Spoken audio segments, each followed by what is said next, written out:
A agência vem crescendo aí duplo dígito alto nos últimos 5, 6 anos. A gente mais do que triplicou a receita da agência, a quantidade de pessoas, de escopos diferentes com os nossos clientes. Mas ao mesmo tempo a gente celebra anos e anos cada vez maiores de parceria com essas marcas, né? A UMAP no Brasil é a agência que tem as relações mais longevas com os seus clientes. Todo mundo que entra na agência eu falo, eu espero que vocês tenham muitos e muitos anos de UMAP, como eu tenho, como o Pernil, como todo o top management da agência, porque isso significa que vocês estão aprendendo, vocês estão crescendo, vocês estão ganhando mais dinheiro e a gente está todo mundo colocando a barra mais para frente, e é isso que eu espero daqui para frente na história da agência. Eu gosto de colocar uma diferença em duas palavras que parecem muito parecidas, mas elas são diferentes, que é eficiência e eficácia. Eficiência é fazer certo as coisas. Eficácia é fazer as coisas certas. Parece pouco, mas é muito diferente, né? A inteligência artificial, a tecnologia, as ferramentas e a metodologia fazem com que a gente consiga fazer certas coisas, que a gente possa ser eficiente. Mas o nosso papel com eficácia é fazer as coisas certas. E na nossa indústria, fazer a coisa certa é usar a criatividade, é juntar dois pontos de um jeito original, resolvendo um problema real de uma marca que de fato gera impacto positivo para essa marca e para a sociedade que está no environment dessa marca, né? Essa é a grande diferença entre eficiência e eficácia. A gente usa muito inteligência artificial, ferramenta, tecnologia, a gente tem um stack completo, tem um time gigantesco, talvez o maior do Brasil de dados e de Martech de tecnologia, mas onde a gente constrói valor é tendo todos esses recursos a serviço da criatividade para gerar eficácia. Não à toa a gente com muita alegria vem sendo aí nomeado pelo F há 3 anos consecutivamente a agência mais eficaz do mundo, porque é isso que a gente persegue. É realmente uma loucura a gente acompanhar a mudança não só do festival, como da sociedade como um todo, né? Eu vi uma palestra do Sir John Hegarty e ele falava que antes ele vinha para cá e ele vinha para o Palais e depois ele ia mergulhar na praia, no mar, né? Ele falou, hoje eu não consigo nem mergulhar, mas sequer olhar para o mar. Mas isso, do ponto de vista positivo, é um apanhado geral da criatividade de uma forma mais holística, né? A criatividade que segue sendo muito importante do ponto de vista de propaganda das marcas, além do mercado publicitário, a criatividade fez um stretch e as marcas sabem que a conexão delas com as pessoas é com criatividade de uma forma muito mais holística e abrangente. Então a gente anda pelo Palais e fora do Palais e a conexão das marcas, as ativações das marcas com as pessoas está por toda parte. Eu vi muita gente reclamando que o festival e o júri de festival foi mais duro esse ano, e realmente foi, né? Foi com o Brasil, mas não só com o Brasil. A gente vê que primeiro 25% a menos de inscrições do festival, depois 41% a menos dos brasileiros, e a performance de Lion, para todo mundo, muito menor. E eu vou ser muito honesto, eu vejo isso com bons olhos. Eu acho que o Festival de Cannes, com isso, ele volta a ser protagonista, né? Você ganhar um leão, é porque realmente é uma ideia que de fato impactou a vida das pessoas, impactou a sociedade. A gente tem que celebrar aqui ideias que de fato moveram negócios, ideias que de fato colocaram a sociedade num lugar melhor do que antes dessa ideia. E eu acho que de alguma maneira, com os 12 leões que a gente conseguiu aqui levar para casa, a gente conseguiu colocar isso para 4 ou 5 marcas diferentes, várias categorias diferentes.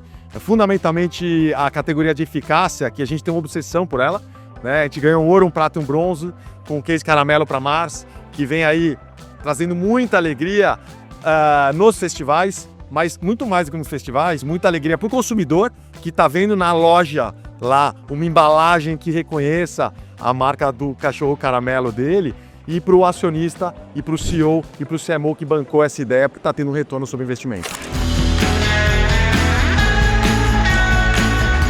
Cultura define o sucesso ou fracasso de uma empresa. Está impresso no DNA de quem entra e de quem sai pela porta da agência a criatividade, o DNA da criatividade. Desde que essa criatividade tenha um propósito. A nossa criatividade é para, de fato, gerar progresso para as marcas dos clientes. Fazendo as pessoas chorarem, fazendo as pessoas rirem, fazendo as pessoas agirem, movendo essas pessoas. Mas tudo isso é por conta de uma cultura formada há muito tempo e que a gente só tem o trabalho de ilustrar e manter todo dia. E a gente ilustra e mantém no dia a dia. Não é uma vez por ano em Cannes, é no trabalho de todo dia. A gente dobrou de tamanho em revenue, em receita e em quantidade de pessoas nos últimos 2 anos e meio, 3 anos. Então nós éramos 600 pessoas, 550, hoje nós estamos em 1.100 Almappers, apaixonados, completamente enlouquecidos pelas marcas dos nossos clientes e por fazer o que a gente faz, né? Por trazer uma ideia original que de fato impacte a sociedade e as marcas de uma forma objetiva mesmo. E é muito interessante porque o crescimento ele é orgânico, mas ele vem também de um olhar mais holístico para a criatividade, né?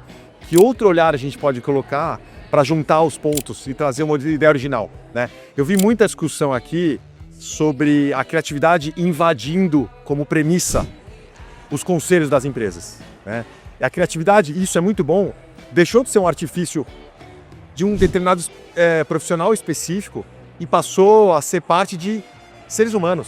A criatividade é um diferencial do ser humano e vai ser cada vez mais. Isso é muito bom para a indústria da publicidade, porque a indústria da publicidade vem sendo treinada para navegar no mundo que vai exaltar a criatividade há muitos anos. E mais do que isso, a indústria da propaganda tem o que eu acabei de falar aqui, tem a cultura da criatividade.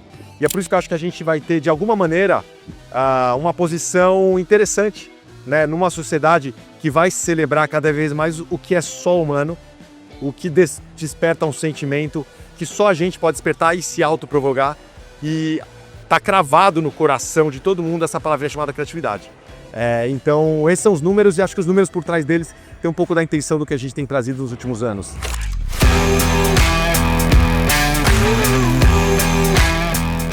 Esse momento cujo o efêmero é muito celebrado, a gente tem que colocar a bola no chão e entender, e eu sempre falo isso, que o nosso negócio não é uma corrida de 100 metros. Não é. Nosso negócio é maratona, né? Quando a gente coloca isso em perspectiva, né, e de outro lado, perde o medo de errar, né, celebra o erro desde que a gente consiga corrigir e não ficar errando 2, 3, 4 vezes, a gente consegue atingir índices criativos que eram impossíveis de a gente atingir lá atrás, né, mas sempre com o resultado de impacto para os negócios dos clientes.